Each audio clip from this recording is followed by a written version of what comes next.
tem como assunto profecia, a variedade de língua, a interpretação de línguas, né? Eu vou ler ali os itens aqui intermediários para a gente entrar na lição. Textuário, porque o que fala, só esse textuário, essa verdade prática já diz a lição todinha. Já prestou atenção? Olha lá. Porque o que fala em línguas estranhas não fala aos homens, senão a Deus, porque a ninguém o entende, e em espírito fala em mistério. Fala em mistério. Por isso que a gente tem que ter respeito. Mas o que profetiza fala aos homens para edificação, exortação e consolação. A profecia é sobre maior, mais importante que variedade de línguas, porque tem que ter interpretação, porque a profecia é uma palavra que vem da vontade de Deus para a igreja, né? Se conserte, se ensine, consola, né? Exorta. Então é direto, não precisa interpretação. O profeta fala, a igreja entende. Por isso aí, daí a posição na igreja, na Bíblia, 1 Coríntios 14, 2, 3. E a verdade prática, ele identifica o que a gente vai estudar. Os dons de profecia e de variedade de línguas e de interpretação das línguas são para edificar, exortar e consolar quem? A igreja.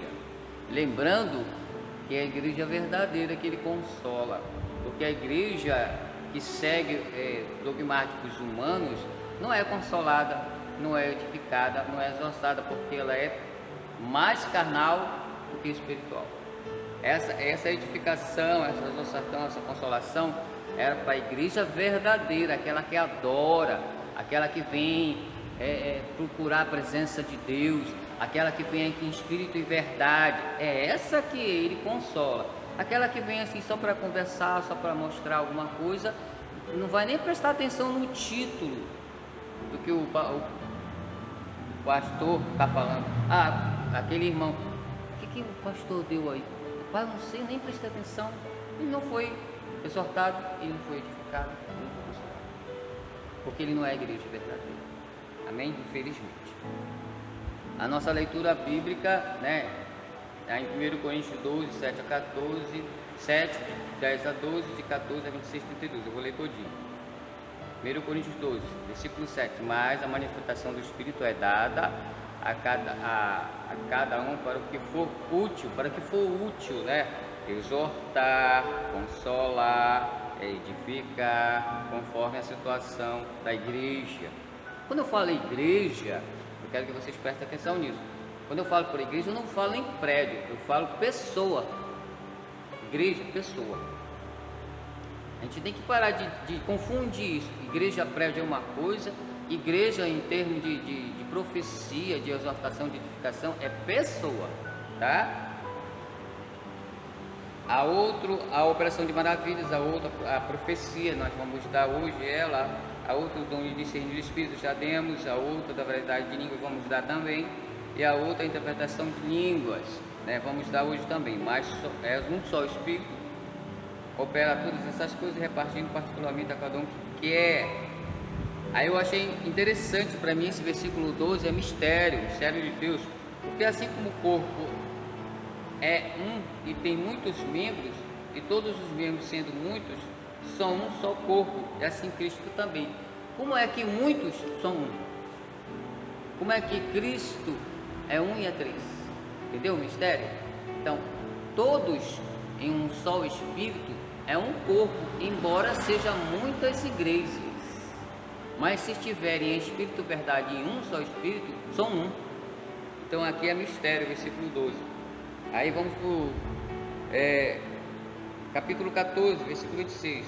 Quereis, pois, irmãos, quando vos ajuntares cada um de vós, tem salmo, tem doutrina, tem revelação, tem língua, tem interpretação, faça tudo para edificação, não para bem próprio. Você tem que prestar atenção nisso aí. E se alguém falar línguas estranhas, aí já é uma orientação, né? Ele está orientando.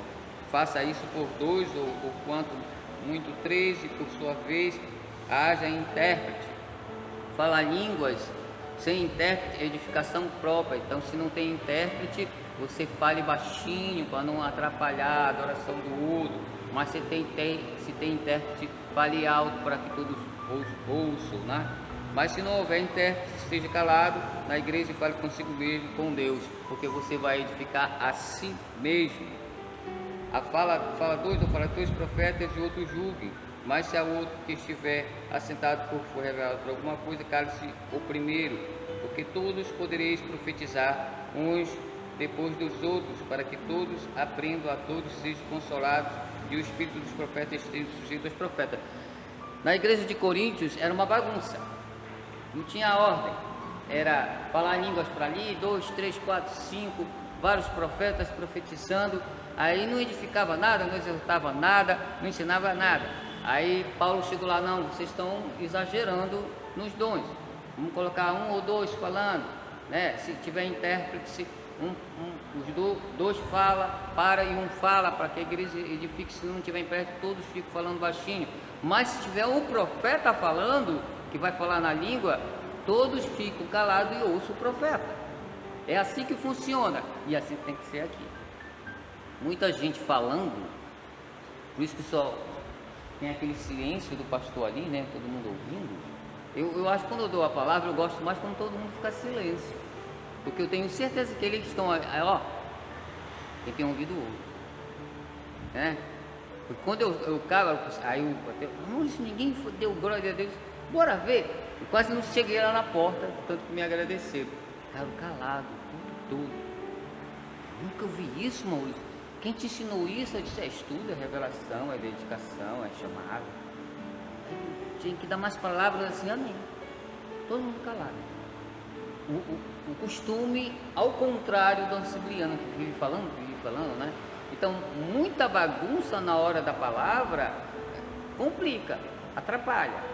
Não vou dizer que não tenha que dar um glória a Deus aqui e ali, mas, em geral, o pastor vai ficar falando, todo mundo falando aqui, ninguém vai ser edificado, ninguém vai ser exaltado. Era isso que Paulo falou para a igreja de Coríntios, é isso que nós temos que nos atenuar também, não deixando de ser pentecostal por causa disso também, né? O objetivo geral é apresentar os dons de evolução. Aí vem aí o objetivo específico, que é falar de profecia, variedade de línguas e a interpretação de línguas. Olha essa introdução, adorei essa introdução, viu, irmão Odete? Essa introdução é a base do teu entendimento, né? Olha o que ele fala ali, há três classes, né? De dons de elocução, profecia, variedade e interpretação, né? Fala o propósito. Qual é o propósito? Edificar.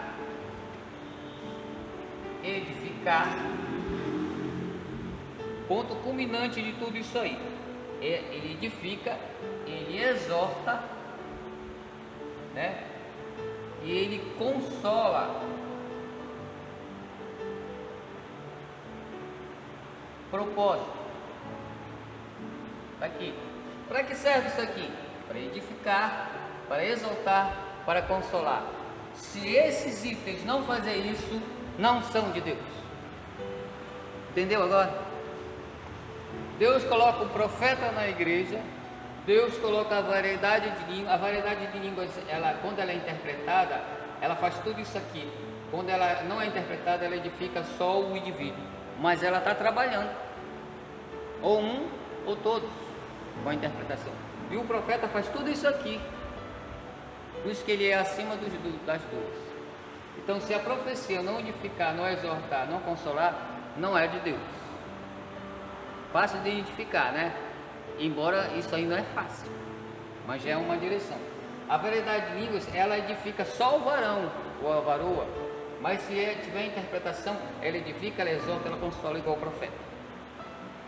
Entendeu? Aí o X da questão todinha da lição. Esse é o ponto culminante. Só dessa senhora falar isso, a senhora já deu a lição. Aí o que a senhora vai fazer? Vai esmiuçar agora cada item. Amém? O dom de profecia. O que é o dom de profecia? A gente vai aprender o que é profetizar.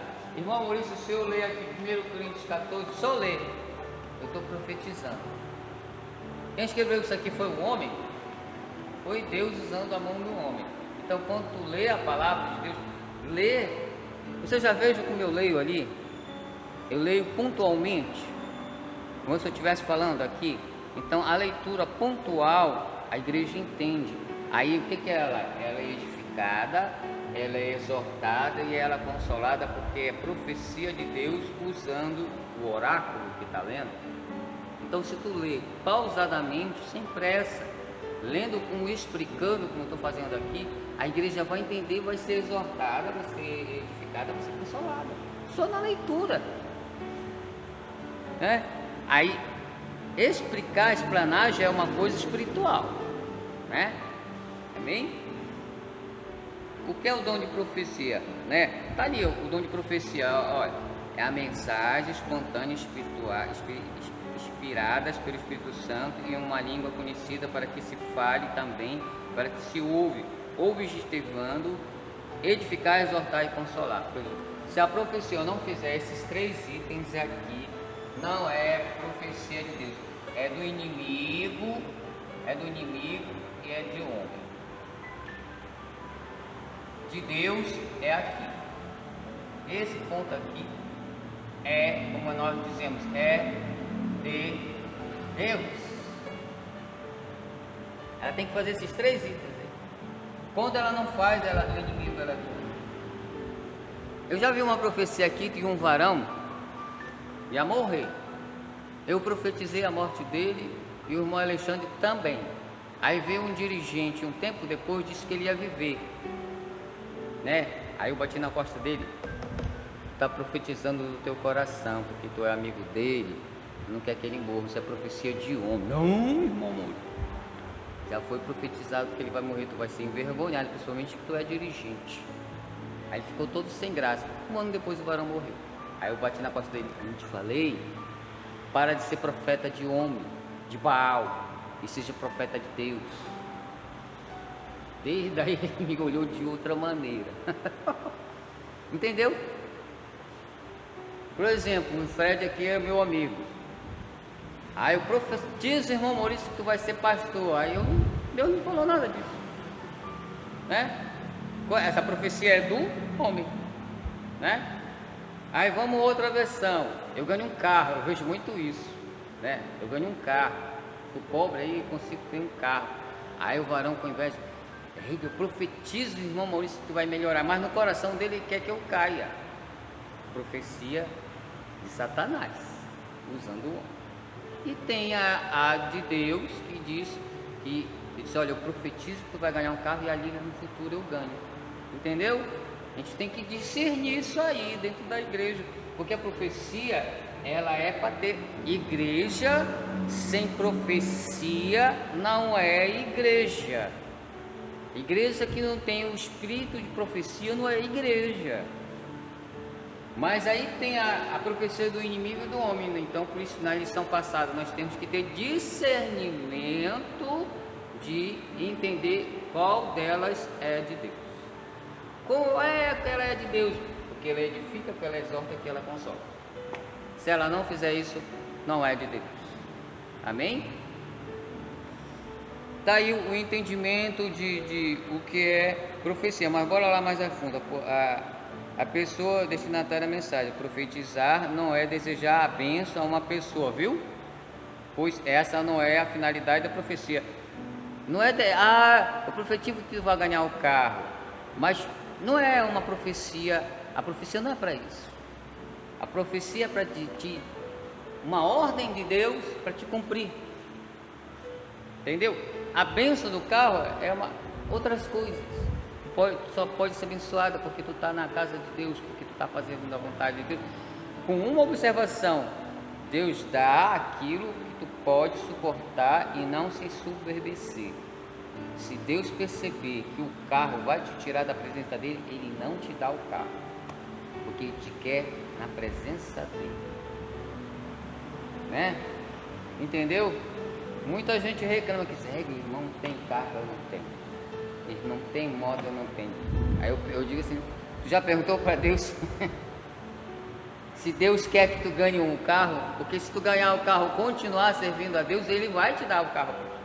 Agora, se ele te der o carro e tu sair da presença dele, ele não vai te dar o carro, tu vai ficar a tua vida toda sem carro, porque ele te quer na presença dele. Então, profecia não tem nada a ver com bens materiais, e sim com a vontade de Deus na tua vida. Jeremias tinha uma noiva, porque o hebreu naquela época, acho que até hoje em algumas classes se dava em casamento aos 9 anos de idade. Quando ele foi chamado, ele já estava naquela fase de seguir a profissão do pai dele, que era sacerdote.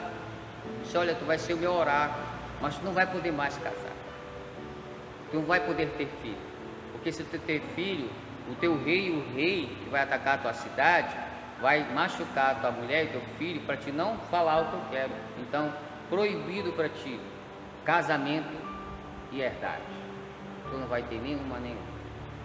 Ele quase desistiu de ser um profeta, mas o chamado foi tão grande na hora dele fazer o sacrifício lá. O pai dele queria passar a profissão dele para ele, aí ele largou tudo e começou a profetizar.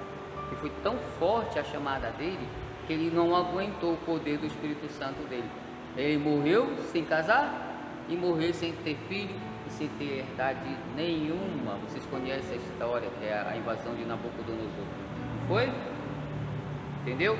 Então, ser profeta não é para qualquer um, não. Agora, o profeta de hoje aqui, tá? Aquele que interpreta a palavra de Deus e a pratica é o profeta do Senhor. Então, o profeta mudou. Não é aquele que é chamado e deixa de casar e deixa de trabalhar. Mudou. Tu faz tudo isso, ainda é profeta. Desde que tu leia e pratique o que tu leu.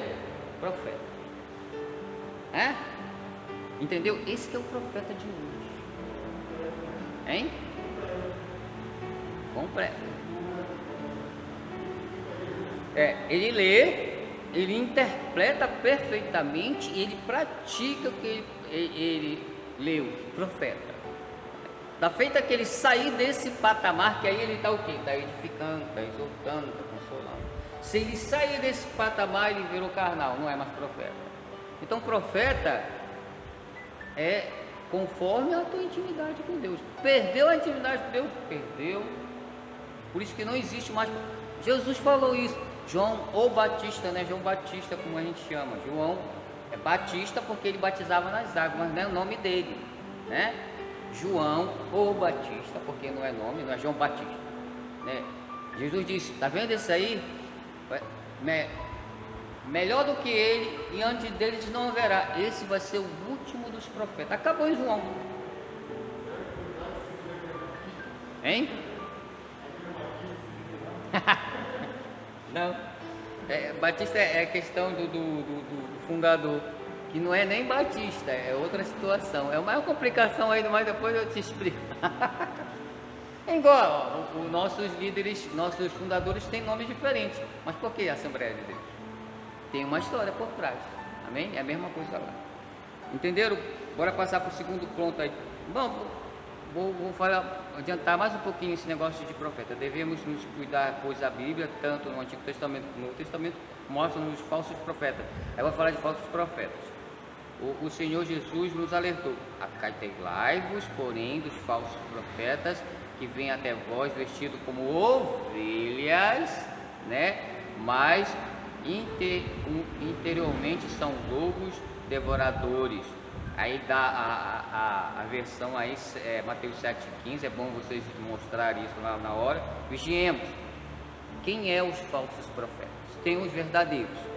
Qual é o verdadeiro? Ele edifica, ele exorta, ele consola, ele lê, ele interpreta que toda a igreja entende e ele pratica o que ele interpretou. E o falso? Lê lindamente palavras, né? Explica mais lindo ainda, continua na palavra, mas quando ele pisa dali, ele se transforma. Até o tratamento dele contigo, o nariz dele é lá em cima e tu é lá embaixo. Se veste de uma maneira que não é para se vestir. te trata como não é para tratar. Vai na casa dele, nossa, parece que tu é vamos dizer assim, um escravo e tu é o dono dele. Ele é o dono de ti, perdão. Então, é fácil descobrir o falso profeta. Bora continuar aí. Propósito da profecia. A profecia contribui para a edificação do crente. Porém, quando vem esse porém é o contrário, né?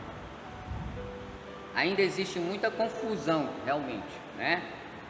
A respeito do uso dos dons de elocução, em espécie a de profecia em sua função. A deles permitindo que a igreja que lidera seja guiada por supostos profetas. Já identifiquei aí o verdadeiro e o falso. A igreja de Jesus que deve ser conduzida segundo as escrituras. Por isso que eu digo que o profeta vem daqui, não daqui. Segundo as escrituras, pois esta é a inerrante palavra de Deus, a Bíblia Sagrada, a profecia por excelência deve ser o manual do líder cristão. Ou seja, a profecia não vem do homem, vem de Deus, e Deus está aqui.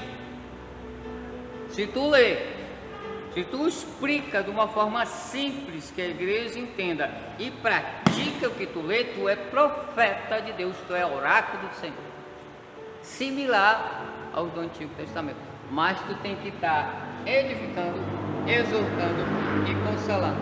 Se tu entrar na carne, tchau e bênção. Daí o propósito, não conduziu segundo as escrituras, pois essa é a inerrante palavra de Deus. A Bíblia Sagrada, a profecia por excelência deve ser o manual do escritor. Outros livros também erroneamente não tornam decisão alguma sem antes consultar o profeta. Vou perguntar de novo, quem é o profeta de Deus? Tá aqui, ó. Aí eu vou consultar o irmão Fred para me dirigir à igreja? Eu vou consultar o irmão Odete? Não, eu vou consultar a Bíblia. A Bíblia que vai me dizer como eu dirigir a igreja. O profeta do Senhor está na tua mão. Usa ele corretamente e serás um profeta do Senhor. Mas, porém, vigiai para que não caias em tentação. Tem que prestar atenção nesse finalzinho aí, porque nós somos carne. A carne luta contra o espírito e ela te tira da presença do Senhor. Então o profeta é aquele que lê, medita, não se afasta do livro da lei nem de noite para que te vá bem, pratica e exorta a igreja, edifica. Aí ele termina, vigia, que tu é carne, né? Aí se eu cair, te levanta e anda de novo, ou seja, continua na presença do Senhor. Então a profecia foi bem explicada, a gente sabe de onde ela vem. Ela tem três digamos, fontes: Deus, homem e o inimigo. Nós temos que ter discernimento, por isso que nós temos a lição passada, discernimento, né? Para ver. E o profeta verdadeiro, ele vem das escrituras e ele edifica, ele exorta, ele consola. Se tu sai desse patamar é porque tu não vigiou. Amém? É um orar sem cessar. O vigiar, quando está lá, orar sem cessar, é o vigiar 24 horas. Uma hora dessa tu vai sair, né? Mas tomara que tu saia por coisas pequenas, que dá para ajeitar rapidinho. Mas se tu sair por uma coisa grave, por exemplo, prostituição, mentira. Mentira é uma coisa que a gente pratica tão rapidamente, mas é sério para Deus. Mentiu, se corrige-se antes de cair do sol, ou seja, no mesmo dia, para que não venha cair em tentação. Vai, não peque mais, entendeu? É isso.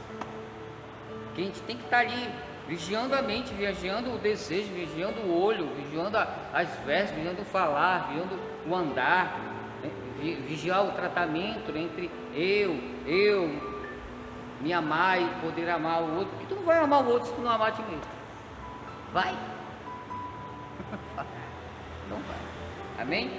Aliás, síntese aí, o propósito do dom de profecia é edificar, exaltar e consolar. Tá aqui os 3 pontos. Tá? Esse é o ponto culminante. Bora passar para o segundo ponto aí. Variedade de línguas. Variedade de línguas aí, o que é variedade? É o dom de línguas, é a habilidade de falar uma língua que o outro falante não entende, né? para fins de louvor, oração ou transmissão de uma mensagem divina, já tendo a interpretação, tá? Se os locutores entendem é porque tem interpretação, se o locutor não entende é porque não tem interpretação. Alguns ensinam que por estarem alistados em último lugar, esses dons são os de menor importância. Não são. O que é edificar? Tu tá triste, tu tá desolado, tu quer entregar, tu não quer mais para a igreja. Isso aconteceu comigo, eu pintando meu quarto. Eu não vou para a igreja, eu tô cansado. Eu acho que vou entregar até meu lugar. Eu falando comigo mesmo lá no meu quarto. Impressionante isso. Porque eu passei o dia todo pintando meu quarto, eu fiquei cansado. Olha como o inimigo me pegou, eu tava cansado. Aí do nada eu disse, eu não vou para a igreja, eu vou entregar meu lugar, eu não quero mais saber de crente, vou voltar para o mundo. Do nada. Aí uma outra vozinha, vai, vem cá, vai que lá tu vai ser exortado. Aí eu cansado, meio banho, tá? Cheio de pingo de tinta, quando eu consegui tirar tudo. Cheguei aqui naquela última carteira lá. Aí o irmão amigo em 2 Coríntios 17, versículo 4, ele leu lá a história do varão lá, Josafá, né? A história de Josafá, quando ele falou lá, eu comecei a chorar, comecei a me arrepiar. Eu fui edificado e exortado. Me deu bom ânimo, tirou o mal-estar, tirou quase não é nem uma é uma espécie de prostituição. Prostituição não é só física, ela é espiritual também. Negar Cristo é uma prostituição espiritual. Eu ia fazer tudo isso. Aí ele só dele ler, ele não explicou, ele leu, foi a leitura inicial. Foi um momento físico. Eu achei interessante que ele usou a minha fraqueza física, não foi nem, e ele me atingiu, mano. Se eu não tivesse, quer saber de muita coisa, eu vim pra cá e eu fui exortado, fui edificado. Me deu um ânimo, me deu uma nova pilha espiritual. Aí eu saí eu não parei de dar glória a Deus chorando sozinho, que a igreja tinha mais de 10 pessoas nesse aqui. 10 pessoas. Então ouve a voz do Espírito Santo, que o inimigo te pega até na tua fraqueza física para te tirar de dentro da igreja. Impressionante, mas é real. Outra vez eu estava andando por ali. Eu estava andando por ali, fui comprar pão, não estava pensando mal, não estava pensando nada. Veio um pensamento assim: sai dessa igreja, entrega tudo. Sério, de sangue de Jesus. Eu fui lá com o Alexandre. Alexandre, que droga é isso? Não, o inimigo pega assim. Tu tá sentindo? Não estou sentindo nada, rapaz, nem cansado eu tô. Bora orar aqui. Ele orou para mim assim. Foi, mano. Do nada. Eu não estava cansado, eu não estava triste do nada. Aí veio aquilo ali. Aquilo ali me entristeceu, porque eu não estava triste. Aí eu corri com o irmão Alexandre. Aí veio aquilo. Glória a Deus. Aí eu, tá bom, mano? Agora tô. Mano, tu tem que vigiar. A variedade de línguas, ela te dá essa intimidade com Deus que supera isso aí que eu estou falando para vocês, porque ela te edifica, então ela não pode ser negligenciada. Quando tu fala em línguas, tu está falando com Deus em mistério, tu está sendo edificado por Ele, tu está sendo edificado, exortado e consolado. Olha aí, a finalidade do falar em línguas, a primeira finalidade é edificar a vida espiritual do crente. Primeira finalidade, edificar. Aquele cara que está triste, né? Ele não consegue levantar o prédio, ou seja, não consegue crescer, né? Então Deus vai lá te dar aquela força espiritual e tu edifica. Edificar é te levantar, edificar é se sentir útil. Quando tu se sente inútil, tu fica. Aí edificar tu fica com vontade de fazer tudo. Mandar tu faxinar, a calçada tu vai faxinar. O que não está edificado, bora ali, irmão. Irmão, bora limpar comigo. Não, tô cansado. Não tenho vontade, não faz nada. Mas vai ficando cada vez mais. Aí quando Deus te edifica através da falar em línguas ou para ver uma profecia, como ela falou, tu rápido É como uma injeção de adrenalina, só que é uma adrenalina espiritual, que se chama edificação. As línguas, ao contrário da profecia, não edificam ou exortam a igreja. Elas são para devoção espiritual do pante que recebe o dom. À medida que o servo de Deus fala em línguas estranhas, vai sendo também edificado, pois o Espírito Santo é o que toca e renova diretamente, edifica. Então, falar em línguas é para edificação própria, ela não pode ser negligenciada, ela tem que ser aplicada na igreja de Cristo que tem profecia. A atualidade do dom. É preciso deixar claro que a variedade de línguas não é um fenômeno exclusivo do período apostólico. O Senhor continua abençoando os crentes com este dom e queremos assim o fará até a sua vinda. Terceiro ponto lá. Definição do dom aí de interpretação de língua. Interpretação. Definição disso aí. É a habilidade de interpretar o próprio vernáculo, ou seja, quem está falando, aquilo que foi pronunciado em línguas. Na igreja de Corinto havia certa desordem do culto com relação aos dons espirituais, por isso Paulo advertiu dizendo: e se alguém falar em línguas estranhas, faça isso por 2 ou 3, e por sua vez haja intérprete. Mas se não houver intérprete, esteja calado na igreja e fale consigo mesmo com Deus. Por causa dessa leitura aqui, que muitos estão discriminando o falar em línguas, interpretar. Ele está dizendo aqui para ter ordem, não para parar de falar. Mas o pessoal está dizendo não, Paulo está dizendo que é para parar de falar. Meu Deus do céu, interprete isso aí pelo Espírito de Deus, não pela tua eloquência. Ele não diz para parar, como está parando, como a senhora diz. Ele disse, se tiver gente demais falando, 2 ou 3 fale, para que a igreja se edifique, não para que vire bagunça. A falar em línguas é bom, porque quando tu te edifica, tu volta para a presença de Deus, que tu está falando de mistério com Deus. Aí tu volta a ser profeta, lendo, interpretando, praticando. Por isso que falar em línguas é essencial, porque é um veículo de puxar a tua orelha e voltar para a presença de Deus. Se não existe esse veículo, como é que tu vai voltar para a presença? O falar em línguas ele é tão essencial como a profecia, porque é um meio que Deus usa para te sair do pecado e voltar à santidade. Edificação é isso, sair do pecado e voltar. Então quem fala em línguas é para lá de abençoado, porque fala com Deus e se edifica a si próprio.